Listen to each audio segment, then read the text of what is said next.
नमस्कार दोस्तों, स्वागत है आप सभी का संकल्प स्टडी पॉइंट उत्तराखंड में। तो दोस्तों आज हम बात करेंगे सामान्य अध्ययन यानी कि जीएस पर मॉक टेस्ट 4 देखेंगे दोस्तों आज।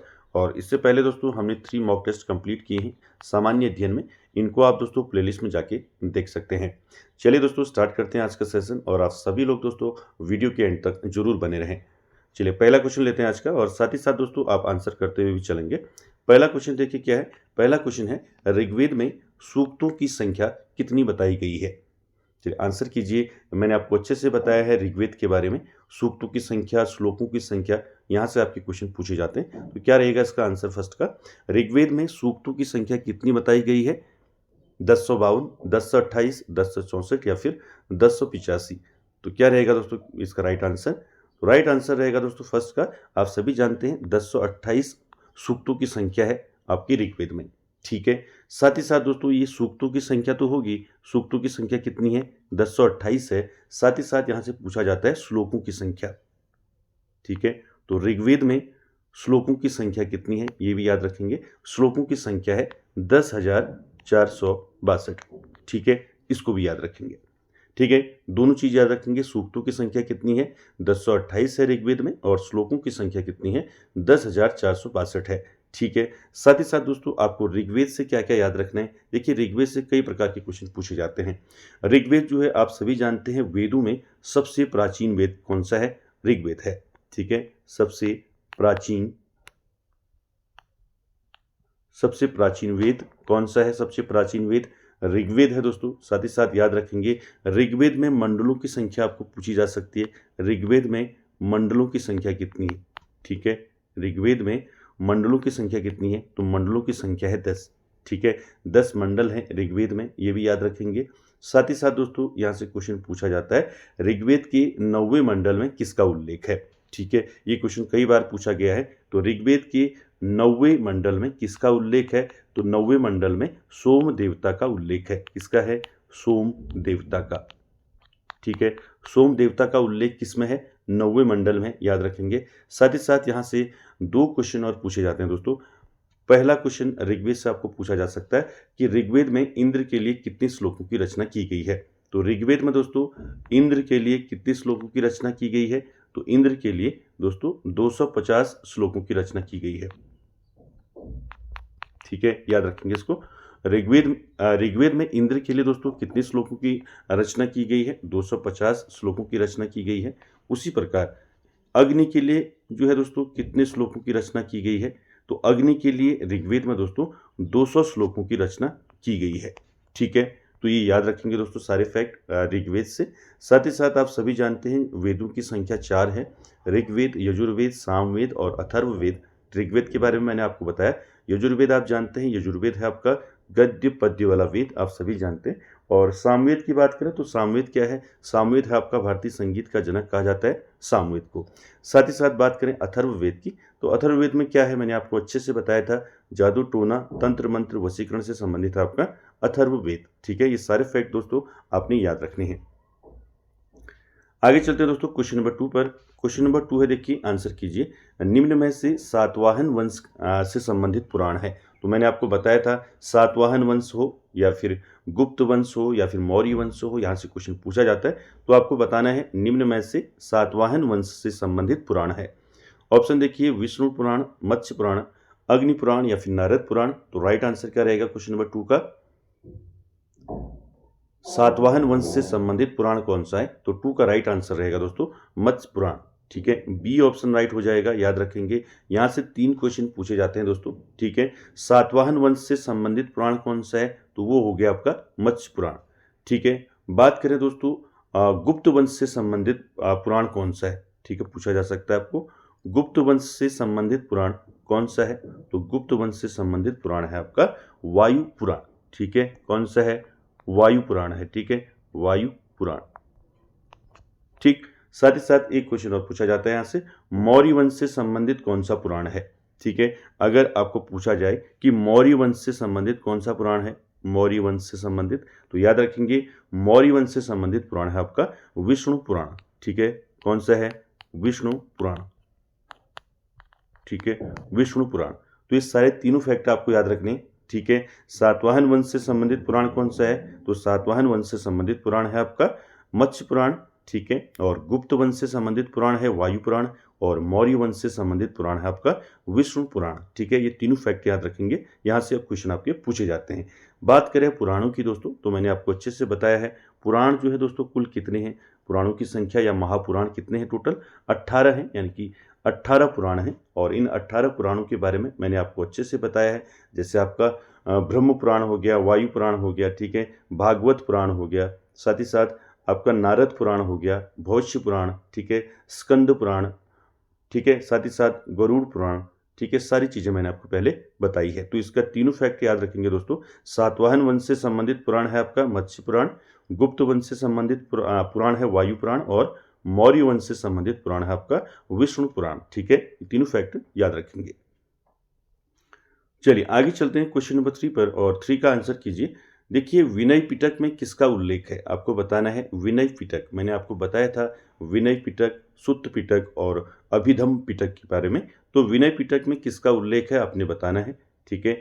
अगर हम बात करें बौद्ध साहित्य की, तो बौद्ध साहित्य में आपको बताया था मैंने सबसे प्राचीन बौद्ध ग्रंथ कौन सा है, तो वह है त्रिपिटक, ठीक है।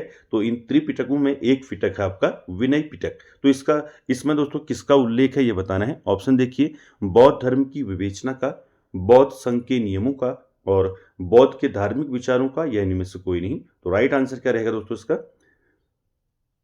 आंसर कीजिए। तो विनय पिटक में किसका उल्लेख है, तो राइट आंसर रहेगा बौद्ध संघ के नियमों का जो है उल्लेख है विनय पिटक में, ठीक है। तो बी इसका राइट हो जाएगा दोस्तों क्वेश्चन नंबर 3 का।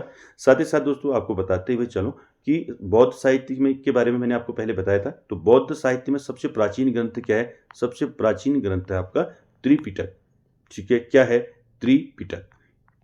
तो इन त्रिपिटक में पहला क्या आता है आपका, त्रिपिटक में पहला आता है सुत्त पिटक। क्या आता है, सुत्त पिटक, ठीक है। दूसरा आता है आपका विनय पिटक, विनय पिटक, और तीसरा आता है आपका अभिधम पिटक, ठीक है, अभिधम पिटक, सॉरी अभिधम पिटक, ठीक है। इन तीनों पिटकों के बारे में मैंने आपको बताया था, ठीक है। तो याद रखेंगे यहाँ पर विनय पिटक में क्या है, तो विनय पिटक में बौद्ध संघ के नियमों का उल्लेख है। बात करें आपका सुत्त पिटक की, तो सुत्त पिटक में क्या है, तो सुत्त पिटक में है दोस्तों क्या है, बौद्ध यानी कि बुद्ध के धार्मिक विचारों का उल्लेख है, यानी कि सी वाला जो है। तो बुद्ध के धार्मिक विचारों का उल्लेख किसमें है, तो वो है दोस्तों सुत्त पिटक में। साथ ही साथ यहाँ पर अभिधम पिटक है, तो अभिधम पिटक में किसका उल्लेख है, तो अभिधम पिटक में दोस्तों बौद्ध दर्शन की विवेचना का उल्लेख है, ठीक है। ये तीनों फैक्ट आप याद रखेंगे, मैंने अच्छे से आपको बौद्ध साहित्य के बारे में बताया था, ठीक है। तो राइट आंसर क्या हो जाएगा, विनय पिटक का बौद्ध संघ के नियमों का उल्लेख है विनय पिटक में, ठीक है। चलिए आगे चलते हैं क्वेश्चन नंबर 4। क्वेश्चन नंबर 4 है दोस्तों, किसे यात्रियों का राजकुमार कहा जाता है। मोस्ट इंपॉर्टेंट है, आपको बताना है किसे जो है यात्रियों का राजकुमार कहा जाता है। मैंने आपको अच्छे से बताया था। तो ऑप्शन देखिए, फाहियान, हुएनसांग, संग्युएन, या फिर इनमें से कोई नहीं।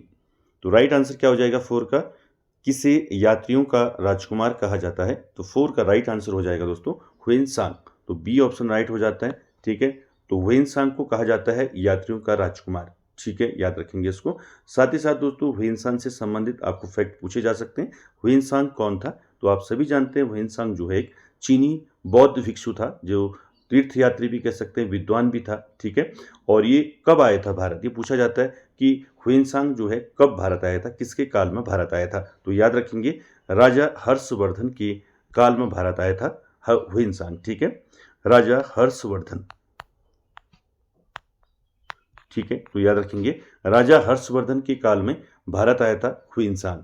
साथ ही साथ आपको याद रखना है हुएनसांग दोस्तों 16 वर्षों तक भारत में रहा था। ये भी पूछा जाता है कभी कि हुएनसांग जो है कितने वर्षों तक भारत में रहा था। तो 16 वर्षों तक भारत में रहा था दोस्तों, और इसने 6 वर्षों तक जो है नालंदा विश्वविद्यालय में शिक्षा ग्रहण की, ठीक है। ये भी पूछा गया क्वेश्चन पहले कि हुएनसांग ने नालंदा विश्वविद्यालय में कितने वर्षों तक शिक्षा ग्रहण की, ये क्वेश्चन पूछा गया पहले। तो याद रखेंगे 6 वर्षों तक शिक्षा ग्रहण की नालंदा विश्वविद्यालय में। नालंदा विश्वविद्यालय आप जानते हैं बिहार में, और ये नालंदा विश्वविद्यालय दोस्तों इसकी स्थापना किसने की ये भी मैंने आपको बताया था। तो नालंदा विश्वविद्यालय की स्थापना किसने की? कुमार गुप्त ने। ठीक है, साथ ही साथ दोस्तों ह्वेनसांग का एक यात्रा वृत्तांत पूछा जाता है, इसको भी आप याद रखेंगे। ठीक है, तो ह्वेनसांग का एक यात्रा वृत्तांत है, कौन सा है? तो वो है आपका CU की। ठीक है, CU की। ठीक है, इसको याद रखेंगे। ये यात्रा वृत्तांत है किसका? ह्वेनसांग का। और इस यात्रा वृत्तांत में दोस्तों याद रखेंगे 138 देशों का विवरण मिलता है। कितने? 138 देशों का दोस्तों इसमें विवरण मिलता है CU की में। ठीक है, तो यहाँ याद रखेंगे ह्वेनसांग से संबंधित सारे फैक्ट। ह्वेनसांग कौन था? चीनी बौद्ध भिक्षु था दोस्तों। ठीक है, और राजा हर्षवर्धन के काल में भारत आया था और 16 वर्षों तक भारत में रहा, मैंने आपको बताया। नालंदा विश्वविद्यालय में शिक्षा ग्रहण की 6 वर्षों तक। ठीक है, और ह्वेनसांग का जो यात्रा वृत्तांत है या जो भ्रमण वृत्तांत है वो क्या है? CU की है, जिसमें दोस्तों 138 देशों का विवरण मिलता है। ये सारे फैक्ट दोस्तों आपको याद रखने हैं।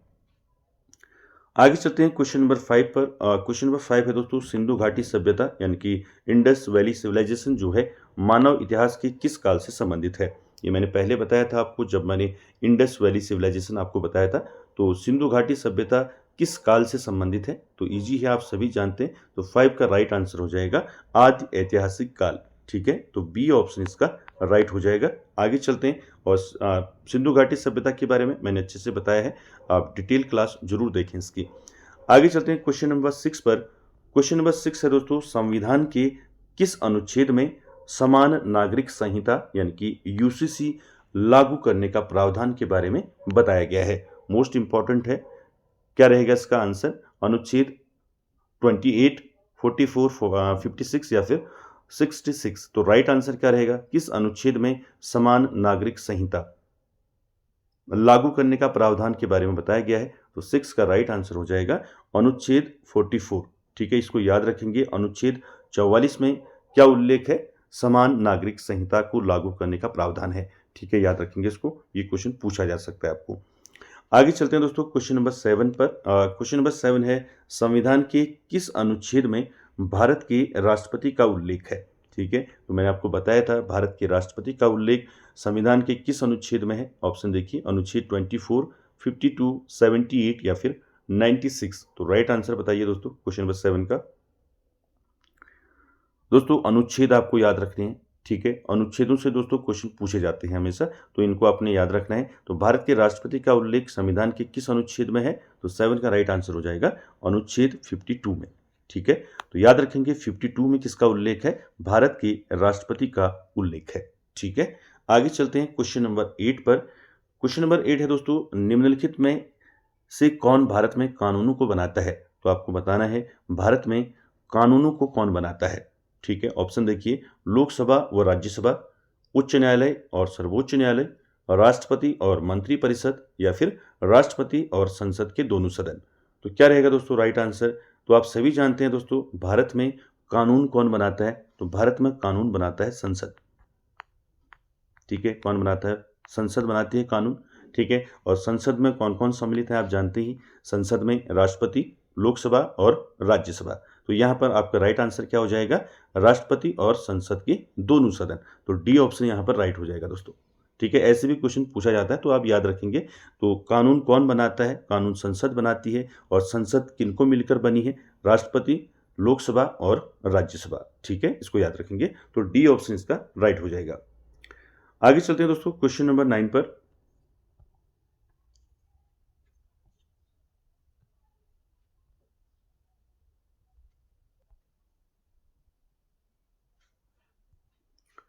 क्वेश्चन नंबर 9 देखिए, लोकसभा में किसी विधेयक को धन विधेयक के रूप में मंजूरी निम्न में कौन देता है? तो आपको बताना है लोकसभा में किसी विधेयक को अगर धन विधेयक के रूप में मंजूरी देनी है तो ये कौन देता है? ऑप्शन देखिए, प्रधानमंत्री, राष्ट्रपति, वित्त मंत्री या फिर लोकसभा अध्यक्ष। तो राइट आंसर क्या रहेगा दोस्तों इसका? तो मैंने पहले भी आपको बताया है। ठीक है, तो धन विधेयक के रूप में मंजूरी कौन देता है? तो ये देता है लोकसभा अध्यक्ष। ठीक है, तो डी ऑप्शन यहाँ पर राइट हो जाएगा दोस्तों। ठीक है, आगे चलते हैं क्वेश्चन नंबर 10 पर। क्वेश्चन नंबर 10 दोस्तों फिर आपका अनुच्छेद से है। देखिए, भारतीय संविधान के किस अनुच्छेद में राज्य में विधानसभा, इसको याद रखेंगे, राज्य में विधानसभा का गठन का प्रावधान है। तो आपको ये बताना है संविधान के किस अनुच्छेद में राज्य में विधानसभा के गठन का प्रावधान है। ऑप्शन देखिए, अनुच्छेद 165, 166, 67 या फिर 68। तो राइट आंसर क्या हो जाएगा 10 का? किस अनुच्छेद में राज्य में विधानसभा के गठन का प्रावधान है? तो ऑप्शन डी यहां पर राइट हो जाएगा दोस्तों 10 का, अनुच्छेद 168। याद रखेंगे, डी ऑप्शन यहां पर राइट हो जाएगा। इस अनुच्छेद के तहत राज्य में विधानसभा के गठन का प्रावधान है। ठीक है, आगे चलते हैं दोस्तों क्वेश्चन नंबर 11 पर। क्वेश्चन नंबर 11 है, रेल बजट को आम बजट के रूप में आम बजट के साथ प्रस्तुत करने की अनुशंसा किस समिति ने की थी?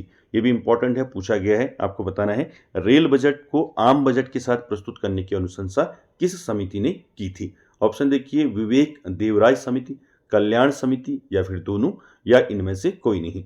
तो राइट आंसर क्या हो जाएगा दोस्तों क्वेश्चन नंबर 11 का? रेल बजट को आम बजट के साथ प्रस्तुत करने की अनुशंसा जो है दोस्तों विवेक देवराय समिति ने की थी। ठीक है, तो ए ऑप्शन यहां पर राइट हो जाएगा।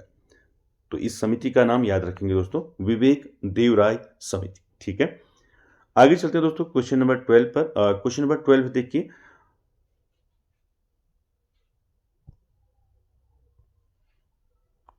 क्वेश्चन नंबर 12 है, भारत में सर्वाधिक बार जो है बजट पेश करने वाले वित्त मंत्री कौन थे? मोस्ट इंपॉर्टेंट है दोस्तों, आपको बताना है भारत में सर्वाधिक बार बजट पेश करने वाले वित्त मंत्री कौन थे? ऑप्शन देखिए, मोरारजी देसाई, सचिन चौधरी, जवाहरलाल नेहरू या फिर इनमें से कोई नहीं। तो राइट आंसर क्या रहेगा दोस्तों 12 का? तो याद रखेंगे दोस्तों, सर्वाधिक बार जो है भारत में बजट पेश करने वाले वित्त मंत्री कौन थे? तो वो थे मोरारजी देसाई। ठीक है, ए ऑप्शन यहाँ पर राइट हो जाएगा। मोरारजी देसाई ने दोस्तों कितनी बार बजट पेश किया था, ये भी पूछा जा सकता है। तो 10 बार बजट पेश किया था मोरारजी देसाई ने। ठीक है, याद रखेंगे।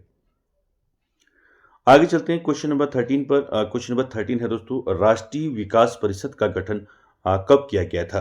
तो राष्ट्रीय विकास परिषद का गठन कब किया गया था, ये मैंने आपको बताया है। तो राइट आंसर क्या हो जाएगा 1952। ठीक है, डी ऑप्शन यहाँ पर राइट हो जाएगा। आगे चलते हैं क्वेश्चन नंबर 14 पर। ये आपके 14 और 15 आपका जो है करंट अफेयर्स से होंगे क्वेश्चन। देखिए 14 का आंसर कीजिए, हाल ही में विश्व रेडियो दिवस कब मनाया गया है? आपको बताना है हाल ही में दोस्तों विश्व रेडियो दिवस मनाया गया है। कब मनाया गया है? 11 फरवरी, 12, 13 या फिर 14। तो राइट आंसर क्या रहेगा दोस्तों 14 का राइट आंसर रहेगा दोस्तों 13 फरवरी। याद रखेंगे दोस्तों, विश्व रेडियो दिवस कब मनाया जाता है? प्रतिवर्ष जो है 13 फरवरी को जो है विश्व रेडियो दिवस मनाया जाता है। ठीक है, चल आगे चलते हैं। आज का आखिरी क्वेश्चन है क्वेश्चन नंबर 15, इसका आंसर कीजिए। हाल ही में दोस्तों किसे भारत का अगला जो है मुख्य चुनाव आयुक्त जो है नियुक्त किया गया है? ऑप्शन देखिए, विवेक जोशी, संजय कुमार, ज्ञानेश कुमार या इनमें से कोई नहीं। तो राइट आंसर क्या हो जाएगा दोस्तों क्वेश्चन नंबर 15 का? मुख्य चुनाव आयुक्त जो है किसको नियुक्त किया गया है? तो राइट आंसर रहेगा 15 का ज्ञानेश कुमार। तो सी ऑप्शन यहां पर राइट हो जाएगा दोस्तों। ठीक है, याद रखेंगे मुख्य चुनाव आयुक्त इनको नियुक्त किया गया है ज्ञानेश कुमार को। ठीक है, तो दोस्तों आज का सेशन यहीं तक। कैसा लगा दोस्तों आपको आज का सेशन? कमेंट बॉक्स में जरूर कमेंट करें और वीडियो को एंड तक देखने के लिए थैंक यू वेरी मच।